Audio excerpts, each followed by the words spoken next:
É muito comum ver críticas à cultura pop atual por parte de pessoas que se baseiam em produções dos anos 80 e 90. Produções que essas pessoas viram nas suas infâncias e juventudes. Produções que moldaram seus gostos e valores. Muitos desses heróis icônicos da infância são revisitados e têm suas características adaptadas aos dias de hoje, e é sempre muito temerário mexer com a infância das pessoas. Mas algo que escapa a todos os conservadores é a ilusão de que no meu tempo era melhor. Quando um millennial ou um nerd da geração Y enaltece as produções dos anos 80 e 90, não percebe que a referência das pessoas mais velhas são produções de décadas anteriores, como 70, 60 e até 50. E tenho certeza de que, do ponto de vista dessas pessoas, as produções dos anos 80 e 90 são uma deturpação de seus valores. Um filme que trabalha bem essa ideia de forma muito inteligente é o Meia-Noite em Paris, de 2011, do Woody Allen.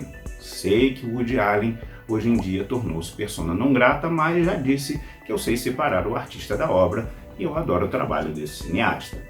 Pois bem, em Meia-Noite em Paris, Gil Owen Wilson é um escritor e roteirista americano que vai com a noiva Inês e a família dela a Paris, cidade que idolatra. Ele realiza vários passeios noturnos sozinho e descobre que, surpreendentemente, ao badalar da meia-noite, é transportado para a Paris de 1920, época e lugar que considera os melhores de todos. Nessas viagens, Gil vai a várias festas onde conhece inúmeros intelectuais e artistas que admira e que frequentavam a Cidade Luz nessa época, como F. Scott Fitzgerald, Gertrude Stein, Ernest Hemingway, Salvador Dalí e outros, até que tenta acabar o seu romance com Inês, pois se apaixonou por Adriana Marion Cotillard, uma bela moça do passado, e é forçado a confrontar a ilusão de que uma vida diferente, a época de ouro francesa, é melhor do que a atualidade. Se não viram esse filme, recomendo muito. Mas o ponto em que eu quero focar é de que, ao ver de uma pessoa mais madura, produções de cultura pop geralmente ficam a desejar em termos de densidade. Para um moleque, por exemplo, ver James Bond do Roger Moore no lançamento e até mesmo ao longo dos anos 80 na sessão da tarde, cria uma relação afetiva e dá a impressão de que é um clássico denso e super elaborado. Mas eu imagino que para um nerdola que conheceu o personagem atuado pelo Sean Connery ainda nos anos 60, os filmes do Moore devam ser inaceitáveis. Eu mesmo lembro de ter rejeitado Pierce Brosnan nos anos 90. Para mim, o verdadeiro 007 era o Roger Moore. Eu só vim fazer as pazes com o personagem em 2006 com Daniel Craig. Outro elemento peculiar do Brasil é a quantidade de produções antigas que foram e ainda são reprisadas a exaustão na programação da TV. Desenhos animados como Pica-Pau, Looney Tunes e Tom e Jerry são animações originalmente dos anos 40, 50 e 60. Isso vale para Chaves, que só parou de ser exibido em 2020 por questões da família do Roberto Gomes Bolanhos. E mesmo tendo estreado no Brasil só em 1984, trata-se de um show dos anos 70 e que, por razões afetivas, nenhum de nós consegue avaliar tal show com imparcialidade.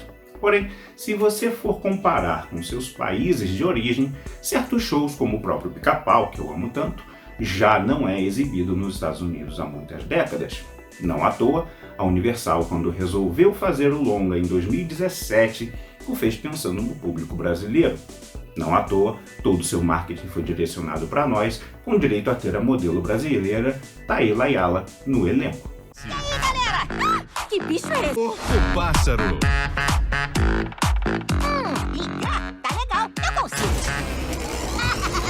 Mais querido É esse o demônio voador do Brasil. Com um orçamento de 10 milhões de dólares, só estreou nos cinemas brasileiros. Para o resto do mundo, foi direto para DVD. Outro exemplo disso foi uma entrevista que eu assisti anos atrás no finado Legendários. Deve ter sido em 2010, mais ou menos, quando o programa foi entrevistar o ator Tyler James Williams, o Chris da série Todo Mundo Odeia o Chris, também da Record.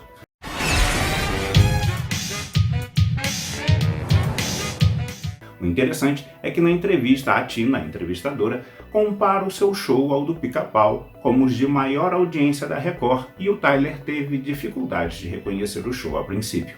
Pra quem não sabe, o Todo Mundo Odeia o Chris, o seriado é tipo Chaves da Record. Onde coloca da audiência é um absurdo o que esse cara faz. You know that you're a huge success in Brazil. Really? Like the highest top rate, it's your show and the Woodpecker. Do you know Woodpecker? Pois já não fazia tanto parte do seu imaginário. Diferente de Sesame Street, a nossa famosa Vila Sésamo, que embora aqui para nós já não é mais popular há uns 30 anos ou mais, lá é produzido até os dias de hoje, e inclusive ele começou sua carreira de ator nessa série.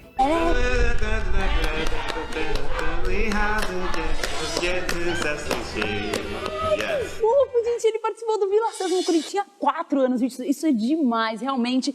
Ou seja, nós aqui temos uma certa defasagem expressiva de décadas com relação aos Estados Unidos quanto ao entretenimento popular. Sendo assim, eu convido você, nerd, que está se aproximando ou já passou dos 40 anos a pensar: será que eu não estou exigindo demais dessas produções de hoje em dia quando tento compará-las aos shows da minha infância? Sim, esses shows moldaram meu caráter e personalidade, mas aos olhos de nossos pais não passavam de bobagens de crianças. Então, será que nós não estamos exigindo muito das produções da Marvel e da DC? Ah, mas no meu tempo não tentavam desconstruir a figura do herói, nem forçar um protagonismo feminino ou expor homossexualidade para nossas crianças. Sim, concordo que essas não eram as pautas da nossa época, mas não se iluda achando que as produções dos anos 80 e 90 não eram desconstruções de valores anteriores. Nessa época, os anti-heróis brilharam como nunca.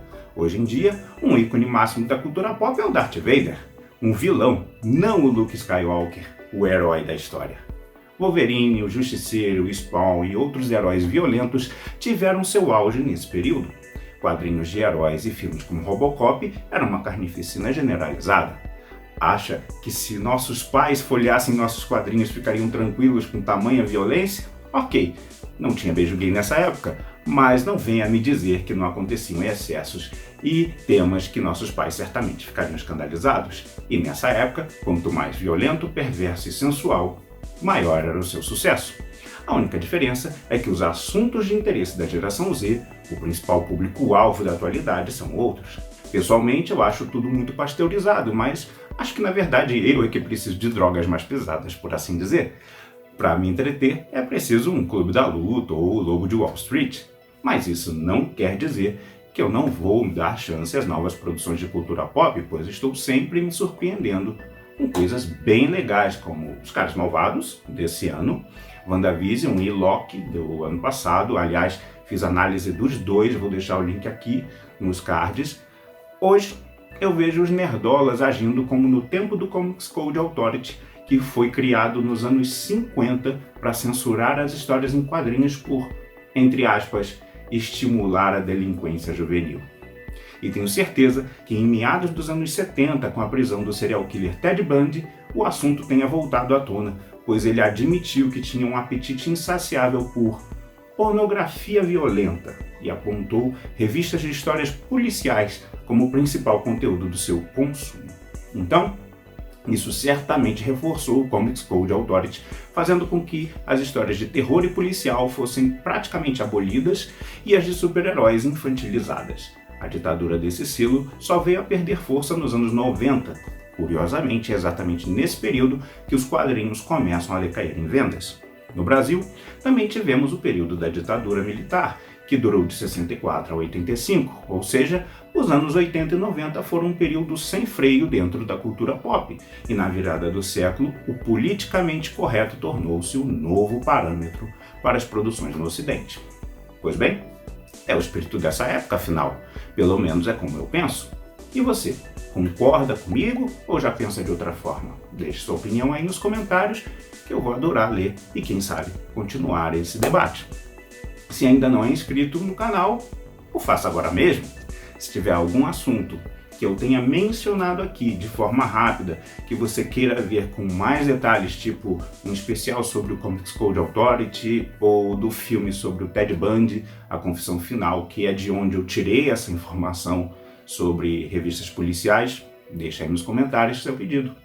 Mais uma vez, agradeço a sua atenção. Valeu!